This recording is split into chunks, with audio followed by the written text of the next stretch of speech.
interesante. Vamos a hablar de este tema con José Ruiz Díaz Rojas, él es profesor de ELAP de Pacífico Business School. Profesor Ruiz Díaz, ¿cómo está? Bienvenido.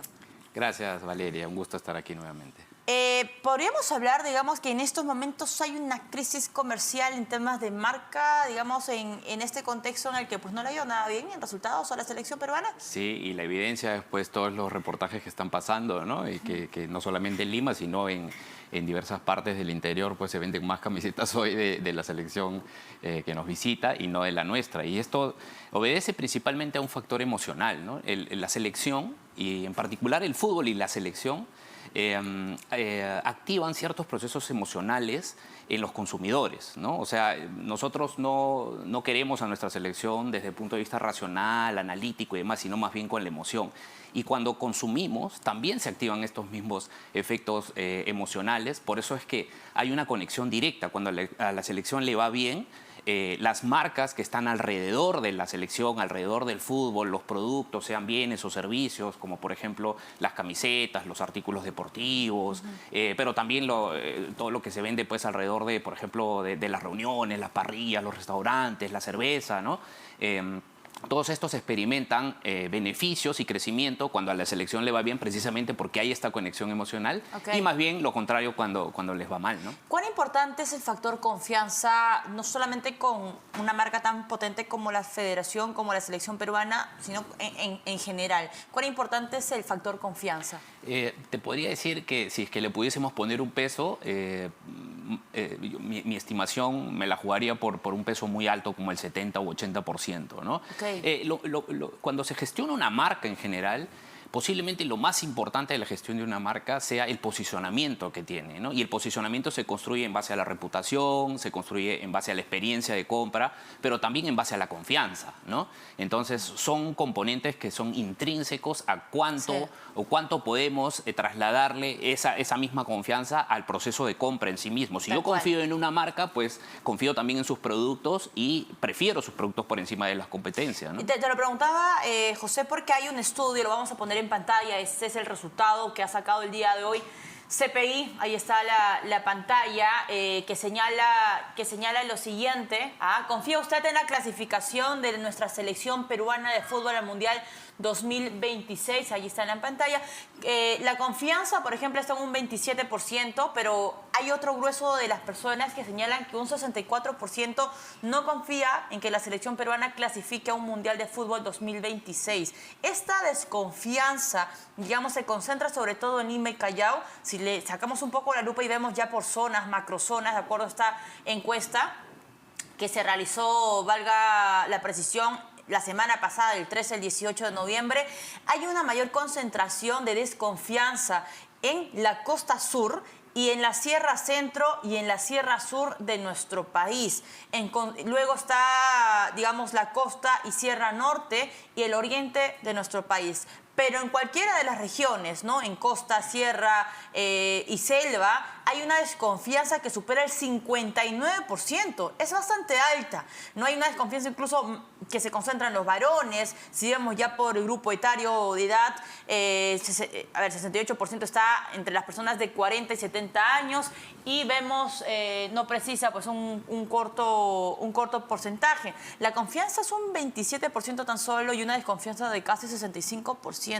Algo que no sé si habíamos repetido o habíamos visto un escenario tan complicado como este en los últimos no sé cuántos años. Definitivamente no, y es algo súper interesante porque, mira, en términos estrictamente de los resultados futbolísticos, tenemos el mismo resultado de las últimas 2 eliminatorias. Sin embargo, en ninguno de los 2 procesos anteriores... Estaba el factor emocional, exacto, ¿verdad? no había esta desconfianza, ¿no? Porque de alguna manera han habido factores adicionales, no solamente al resultado, que ahondan sobre esa desconfianza.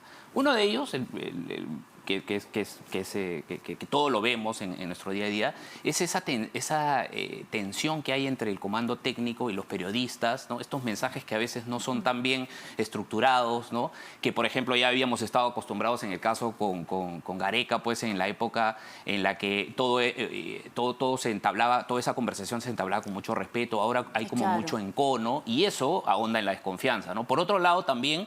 Fíjate que ha pasado algo que en términos futbolísticos seguro no ha pasado antes, que que los mensajes que da el comando técnico son mensajes que pueden precisamente ahondar en la desconfianza del jugador. Y luego eso redunda sobre todos los consumidores, como por ejemplo que la Liga Peruana no es competitiva, o que el jugador peruano no está ya son términos un poco más deportivos. Más deportivos, pero ¿no? yo me quiero centrar justamente, José, en el ámbito económico, comercial, en el tema del branding, de la marca.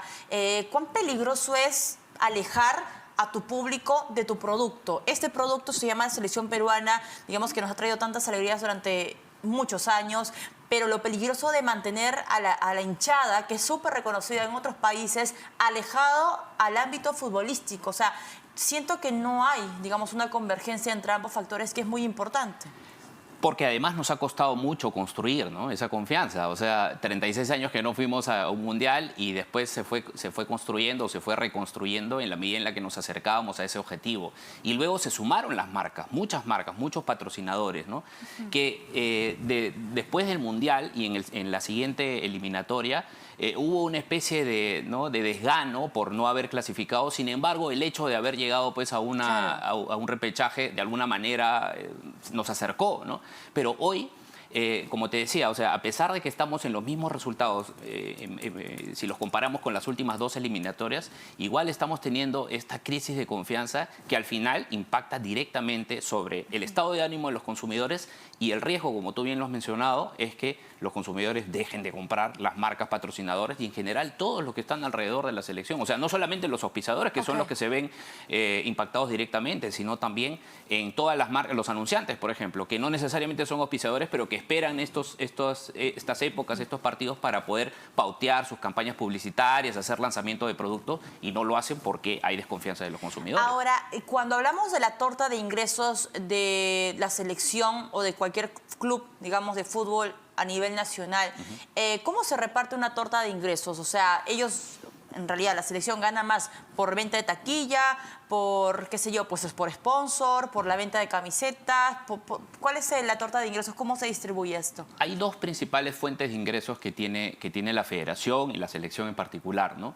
La primera son los sponsors, el patrocinio y la publicidad que se genera a raíz de esos convenios que se hacen con las marcas, ¿no? Esto representa en los últimos años, y esto es público, es información pública, entre el 40 y el 45% del ingreso. Y hay otro 25-30% que viene por los derechos televisivos. Entonces, estamos hablando de 2 fuentes de ingresos que se ven directamente afectadas, porque obviamente, si por ejemplo la selección sigue perdiendo, va a decaer la audiencia, y si decae la audiencia, decae el interés de los anunciantes por querer pautear su publicidad dentro de los programas o mejor dicho, dentro del espacio o el tiempo en el que se está propagando un partido de fútbol de la selección. Ahora, entonces se reduce drásticamente el ingreso de la selección, ¿no? Profesor, revertir esa cifra que vimos en la encuesta de CPI de una desconfianza de casi 64%, ¿es muy sencillo? No es tan sencillo desde el punto de vista del branding, de la estrategia de marca. Porque alguien diría, bueno, de repente Perú gana con Venezuela ahora y próximamente los siguientes partidos nos va bien. ¿Se recupera inmediatamente la confianza? ¿Es así? No, porque nuevamente, fíjate que en términos de resultados estamos, como lo había dicho, igual que hace 2 eliminatorias, pero la desconfianza es mucho mayor.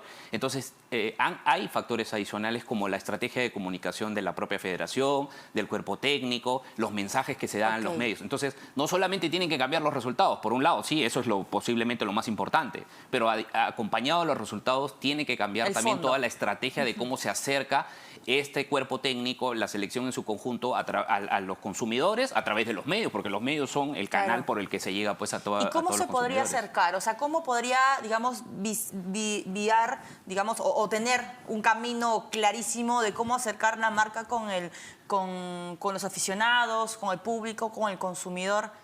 Mira, deberían haber, como en su momento lo tuvo Gareca, que tampoco era un excelente comunicador, digamos, ¿no? O sea, pero él decía lo correcto. Pero tenía un perfil bastante humano, ¿no? Un perfil bastante humano, pero además tenía mucho soporte de personas que conocen el manejo de la comunicación, de la estrategia de comunicación, y le decían, ¿no? Pauteaban qué es lo que se iba a decir. Eso me parece que está faltando en la federación, y lo que se dice es lo que, digamos, se declara en caliente, y se dice pues lo que se tiene en la cabeza en ese momento, ¿no? Entonces a veces eso no es acertado y el público no lo percibe como tal, ¿no? Entonces, ahora, profesor, por ahí una podría duda. cambiar. Este impacto que ya estamos viendo quizá en algunas marcas, sponsor, anunciantes, a la federación como gran marca, entendemos también que los futbolistas, en consecuencia, son una marca per se, ¿no? Un Luis Advíncula es una figura de qué sé yo, de una empresa, de un banco, un Oreja Flores es, qué sé yo, pues imagen o embajador de algún producto de consumo,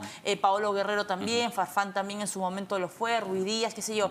¿El impacto que podría recibir la federación podría también calar en estos futbolistas como marcas personales? Sí, totalmente, ¿no? Porque esto en el mundo de la estrategia de marcas se puede analizar como si fuese un portafolio de marcas, como si fuese una empresa, entre comillas, Claro. ¿no? De lo que se conoce como la marca paraguas, ¿no?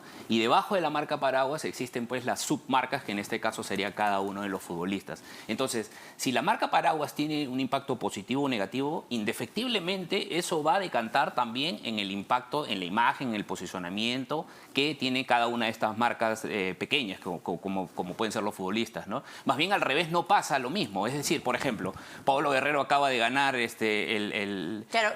¿no? Acaba de ganar la Copa Sudamericana y sin embargo ¿Va eso a beneficiar a la federación? No ocurre. tanto, ¿no? No tanto, ¿no? Entonces, ok. más bien de arriba para abajo sí el impacto positivo. Pero no es positivo. necesariamente viceversa. No necesariamente al Qué revés, interesante, ¿no? qué interesante. ¿Y esto es un modelo, digamos, particular? No, es el modelo de branding de la estrategia de comunicación que se hace cuando tú tienes un portafolio de varias marcas, ¿no? Cuando tienes que gestionar varias marcas en una misma empresa, como algunas empresas de consumo masivo que tienen sus líneas de yogures, de mantequillas, de quesos, de cremas y qué sé yo. Entonces tienen una marca paraguas, pero aparte tienen submarcas, entonces tratan de generar contenido y este acercamiento y fortalecer el posicionamiento de la marca paraguas para que decaiga y chorree, digamos, a las marcas más pequeñas que están debajo de la marca paraguas, ¿no? Qué interesante, profesor. Muchísimas gracias por acompañarnos esta tarde. José Ruiz Díaz Rojas, profesor de Pacífico Business School, estuvo con nosotros, señores. Hacemos una pausa y volvemos con más aquí en Economía para Todos.